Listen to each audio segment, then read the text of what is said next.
Hello viewers, আসসালামু আলাইকুম। আশা করি আপনারা সবাই অনেক ভালো আছেন। আজকে খুবই গুরুত্বপূর্ণ একটি ভিডিও নিয়ে হাজির হয়েছি। আপনারা কি জানুয়ারি মাসে সবজি চাষের কথা ভাবছেন? তাহলে অবশ্যই ভিডিওটি দেখুন। আজকের ভিডিওতে দেখাবো জানুয়ারি মাসে কি সবজি চাষ করলে বেশি লাভবান হবেন। সেই সাথে অনেকে বলেন লাউ গাছে প্রচুর ফলন পেতে চান, কিংবা মিষ্টি কুমড়া গাছে কুমড়া আসছে না, কি করলে প্রচুর কুমড়া আসবে। এর পাশাপাশি শশা গাছে কোন পরিচর্যাটি করলে শশা গাছে দ্রুত সময়ে শশা আসবে। সেই সাথে অনেকে বলে থাকেন বেগুন গাছে প্রচুর পোকার উপদ্রব, ফলে এরকম মাথা ঢলে পড়ছে, কিংবা ফলগুলোতে প্রচুর পোকা হচ্ছে, কি দেবেন। এজন্য আজকের ভিডিওতে দেখানো এই পদ্ধতিটি অনুসরণ করুন, যাতে করে এটি নিয়মিত দিলে গাছে পোকামাকড় কম হবে। এতে করে সুস্থ গাছে প্রচুর পরিমাণে বেগুন ধরবে।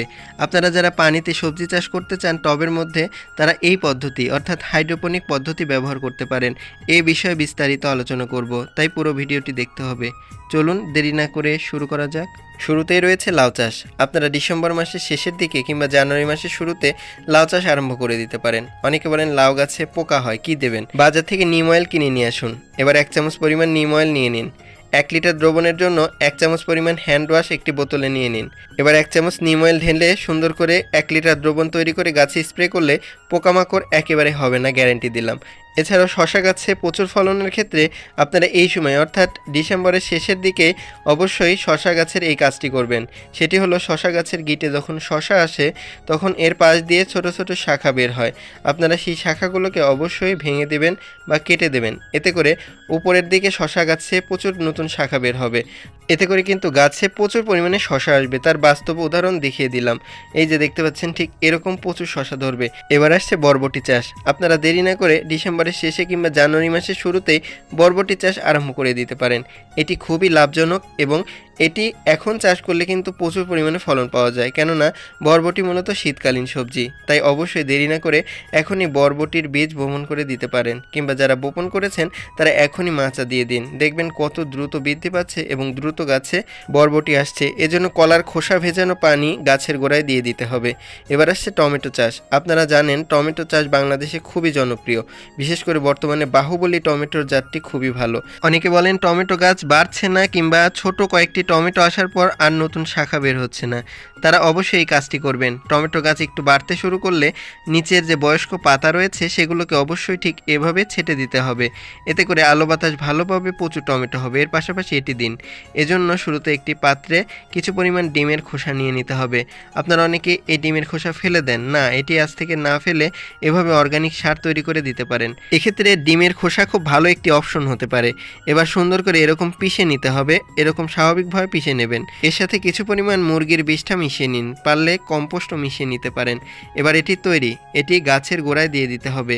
আপনারা অবশ্যই টমেটো গাছের চারপাশে ঠিক এভাবে দিয়ে দেবেন 2 চামচ করে করে একটি গাছের জন্য। দিয়ে দিলে অর্গানিকভাবে প্রচুর পরিমাণে টমেটো ধরবে। এছাড়া টমেটো গাছে দেখা যায় 2-1টি টমেটো এরকম আগেই লালচে হয়ে যায়, এগুলোকে দ্রুত তুলে ফেলুন। এর পাশাপাশি টমেটো গাছে অতিরিক্ত শাখা এরকম ভেঙে দেবেন, প্রচুর টমেটো হবে। এছাড়াও জানুয়ারি মাসে আপনারা করলা চাষ আরম্ভ করে দিতে পারেন। এজন্য শুরুতে আপনারা জমি চাষ দিয়ে নেবেন। এবার মাদা তৈরি করে সেখানে করলার বীজ বসিয়ে দিন। এর পাশাপাশি আপনারা চাইলে এরকম মাটিতে খড় বিছিয়ে করলা চাষ করতে পারেন। এটিও লাভজনক, এতে করে খরচ কমে যায়। এছাড়াও আপনারা চাইলে এই কাজটি করতে পারেন। করলা গাছ একটু বাড়তে শুরু করলে করলা গাছের শাখাগুলোকে এরকম কেটে দেবেন, অর্থাৎ কাটিং করে দেবেন। এই কাটিং করে দিলে স্ত্রী ফুল আসার প্রবণতা বেড়ে যাবে। এই সাথে আপনারা চাইলে অবশ্যই মাচা করেও করলা চাষ করতে পারেন, তবে একটু ব্যয়বহুল হলেও মাচাতে করলা চাষ করলে সুস্থ সবল করলা পাওয়ার সম্ভাবনা বেড়ে যায়। এজন্য অবশ্যই আপনারা এই জানুয়ারি মাসে করলা চাষ সহজে আরম্ভ করে দিতে পারেন। ভালো জাতের করলা বীজ বাছাই করুন। এছাড়াও মিষ্টি কুমড়া চাষের একটি গুরুত্বপূর্ণ মৌসুম এই সময়। আপনারা অনেকে মরিচ চাষ করা শেষ করে ফেলেছেন, তখন আপনারা মরিচের জমিতে মিষ্টি কুমড়ার বীজ বুনে দিয়েছেন। আর অনেকে যারা দেননি তারা এখনই দিন। এছাড়াও মিষ্টি কুমড়া গাছে 10 পাতা হয়ে গেলে ডগার পাতা দিয়ে, অর্থাৎ 10 পাতা পর যে ডগা রয়েছে এগুলো কেটে দেবেন। এতে করে কিন্তু মিষ্টি কুমড়া গাছে নতুন শাখা থেকে প্রচুর স্ত্রী ফুল আসবে। আর স্ত্রী ফুল অনেক সময় না আসলে আপনারা চাইলে সালফারযুক্ত থিওভিট এটি দিয়ে দিতে পারেন। এটি খুবই কার্যকরী একটি ছত্রাকনাশক, সেই সাথে ভিটামিনও, যাতে করে ফলন প্রচুর হয় এবং দ্রুত স্ত্রী ফুল আসে। অবশ্যই বীজ বাছাইয়ের ক্ষেত্রে সচেতন থাকতে হবে। এখন শীতকালীন বীজ থেকে প্রচুর স্ত্রী ফুল হবে। এর পাশাপাশি আপনারা চাইলে কচু চাষাবাদ আরম্ভ করে দিতে পারেন। এক্ষেত্রে মুখী কচু কিংবা এরকম লতি কচু চাষাবাদ করতে পারেন। তবে লতিরাজ কচু চাষের ক্ষেত্রে মনে রাখবেন একটু ভালো সেচ ব্যবস্থা রাখতে হয়। আর এখন নিচু জমিতে চাষাবাদের ক্ষেত্রে অবশ্যই আপনারা লতি কচু চাষাবাদ করতে পারেন।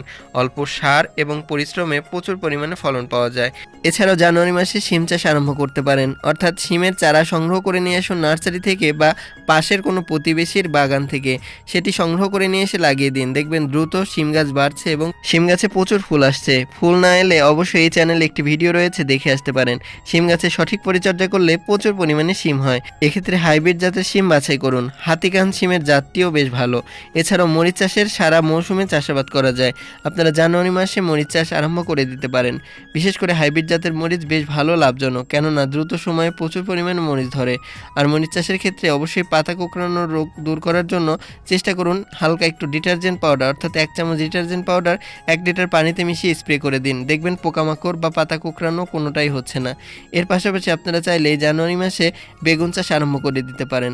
এজন্য অবশ্যই আপনাকে উন্নত জাতের বেগুনের চারা সংগ্রহ করতে হবে, কিংবা বেগুনের চারার পাশাপাশি আপনারা বেগুনের বীজ থেকে চারা তৈরি করে চাষাবাদ করতে পারেন।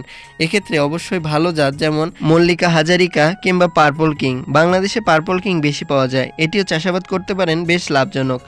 এর পাশাপাশি আপনারা চাইলে এই জানুয়ারি মাসে এই যে দেখতে পাচ্ছেন ধনিয়া পাতা, এটি চাষাবাদ করতে পারেন। 2-1টি জমি চাষ দিয়েই এরকম ধনিয়া পাতার বীজ 1 রাত ভিজিয়ে রেখে এগুলোকে ছিটিয়ে দিতে পারেন, প্রচুর ফলন হবে। পাতারও এই সময়ে প্রচুর চাহিদা থাকে। এবার আসছে লেবু চাষ।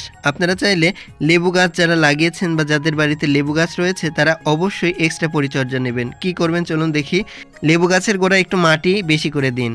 অতিরিক্ত পানি দেবেন না, কেননা পানি দিলে কিন্তু শাখা নতুন ছাড়া শুরু করবে। একেবারে যদি পানি শুকিয়ে যায় তখন পানি দেবেন গাছের গোড়ায়, তাও মাসের মধ্যে 1 থেকে 2 বার দিলেই হবে। দেখবেন গাছে প্রচুর পরিমাণে ফুল এসে ভরে গেছে। আপনারা এই পদ্ধতি অনুসরণ করুন। এর পাশাপাশি এটি দিন, এটি হলো ভাতের মার। শুরুতে যতটুকু পরিমাণ ভাতের মার নেবেন ততটুকু পানি এর সাথে অ্যাড করুন। এর সাথে 1 চামচ হলুদের গুঁড়া সুন্দর করে মিশিয়ে নেবেন। এটি গাছের গোড়ায় দিলে প্রচুর ফলন পাওয়া যায়। এছাড়াও আপনারা জানুয়ারি মাসে চাইলে পালং শাক চাষাবাদ করতে পারেন। এক্ষেত্রে পালংয়ের বীজ সংগ্রহ করে টবে কিংবা জমিতে হালকা একটু চাষ দিয়ে এই পালং শাকের বীজ ভিজিয়ে রেখে 1 রাত ভিজানোর পর সেটি রোপণ করে দিন। এছাড়াও চাইলে আপনারা পেঁপে চাষ করতে পারেন। পেঁপের চারা সংগ্রহ করুন যেগুলো উন্নত জাত, যেমন শাহী পেঁপে কিংবা রেড লেডি বা গ্রিন লেডি। এই পেঁপেগুলোর জাত খুবই ভালো। এক্ষেত্রে অবশ্যই আপনারা পেঁপে চাষের নিয়ম অনুসরণ করুন। সর্বদা দক্ষিণ দিক মুখ করে গাছ লাগান, এতে করে গাছে প্রচুর ফলন হবে এবং ছোট গাছে প্রচুর পেঁপে ধরবে। এছাড়াও জানুয়ারি মাসে আপনারা চাইলে 2-4 টাকার লাল শাক বা ডাঁটা শাকের বীজ সংগ্রহ করে নিয়ে এসে একটু জমি আলগা করে এগুলোকে ছিটিয়ে দিতে পারেন, দেখবেন প্রচুর পরিমাণে ফলন হচ্ছে। এটি বাড়ির আশেপাশে চাষাবাদ করতে পারেন। এছাড়াও আপনারা চাইলে এটি বিক্রিও করতে পারেন। এছাড়াও আপনারা চাইলে হাইড্রোপনিক উপায়ে এরকম ঝুড়ির মধ্যে কিছু কলমি শাকের বীজ রেখে এটাকে পানিতে হালকা ভিজিয়ে রাখে এরকম চাষাবাদ করতে পারেন, প্রচুর ফলন হয়।